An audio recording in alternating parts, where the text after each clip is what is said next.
இப்போ பொற்கொடி சுந்தரிய விட இப்போ நம்ம கார்த்திக் மேலே தான் ரொம்பவும் கோவமாக இருக்காங்க. இப்படி இருந்தாலும் சுந்தரியை போட்டு தள்ளணுன்றதுக்காக கார்த்திக்கோட கூட்டு சேர்ந்துடலான்னு நினச்சி போனாங்க. ஆனால் கார்த்திக் நம்ம பொற்கொடிக்கு எதிராக முதல்ல வெளியே போங்க, என் குடும்பத்தை உங்களால் தொடக்கூட முடியாது, அதுக்கு என்னை தாண்டி தான் நீங்கள் தொடணும் அப்படின்ற அளவுக்கு ரொம்ப வீராப்பா பேசினார். அதுக்கு காரணம் கிருஷ்ணாவும் லக்ஷ்மியும் வெளியில் இருக்காங்க அப்படின்றத கண்டுபிடிச்சிட்டாரு. அதனால தான் நம்ம பொற்கொடி முன்னாடி கார்த்திக் இந்த மாதிரி பேசியிருக்காரு. எப்படி இருந்தாலும் கிருஷ்ணா நம்ம பக்கம் இதுக்கு மேலே வந்துடுவான்னு நினச்சாரு கார்த்திக். அதே மாதிரி தான் இப்போ கார்த்திகை சுற்றி இருக்கக்கூடிய சுந்தரியை சுற்றி இருக்கக்கூடிய ஒவ்வொருத்தரும் கார்த்திக் வசமாக விழுந்துட்டுருக்காங்க.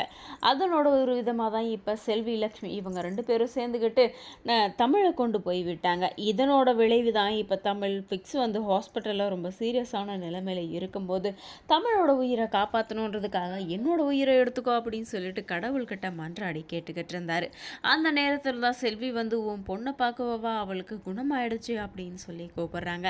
ஆனால் வாயில் முணுமுணுத்துக்கிட்டு இருக்க ஒவ்வொரு நிமிஷமும் ஒவ்வொரு பேரும் பார்த்தீங்கன்னா மாஸ்டர் மாஸ்டர் அதை மட்டும்தான் தமிழ் சொல்லிக்கிட்டு இருக்காங்க. 1000 தான் பாராட்டி சீராட்டி நம்ம வளர்த்தாலையும் அவங்களோட அப்பாவை தானே தமிழ் தேடுறா. ஒரு கணம் நம்ம தமிழ் சுந்தரி யோசிச்சா கூட கார்த்திக்கிட்டேயே இருக்கட்டும்னு கூட ஒரு எண்ணம் நினைக்கலாம். ஆனால் அனு கடைசி நிமிஷம் வரைக்கும் சொல்லிட்டு போனது கார்த்திக்கிட்ட என் குழந்தையை நெருங்க விட்டுடாத அப்படின்னு தான் சொல்லியிருக்காங்க. அப்படி இருக்கும்போது நம்ம அந்த குழந்தைக்காக தானே இவன் கொடுக்கக்கூடிய மொத்த கஷ்டத்தையும் நம்ம தாங்கிக்கிட்டோம். அப்படின்னா இந்த குழந்தை நம்ம கூட தான் வளரணும் அப்படின்ற எண்ணமும் சுந்தரியோட மனசுக்குள்ளே இரு மனசாக ஓடிக்கிட்டு இருக்கு.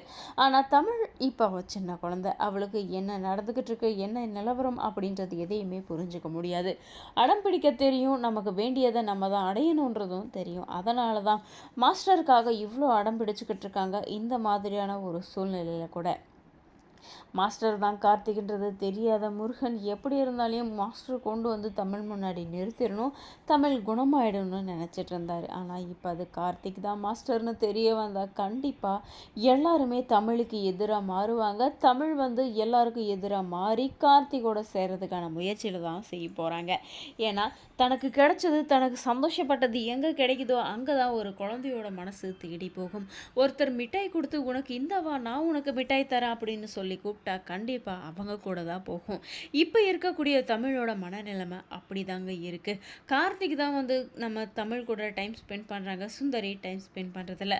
இந்த ஒரு விஷயத்தை வச்சு தான் கார்த்திகோட ரொம்ப நெருங்கி பழகுறாங்க தமிழ். இதை கண்டிப்பாக சுந்தரி ஒரு நாள் புரிஞ்சுக்கிட்டாங்கன்னா வேலையே தேவையில்லை, எனக்கு தமிழ் தான் முக்கியம் அப்படின்ற அளவுக்கு நம்ம சுந்தரி வெளியே வந்துடுவாங்க. இது எல்லாம் தாண்டி சுந்தரியை பழி வாங்கணுன்ற எண்ணம் தான் கார்த்திகோட மனசுக்குள்ளே அதிகமாக இருக்குது.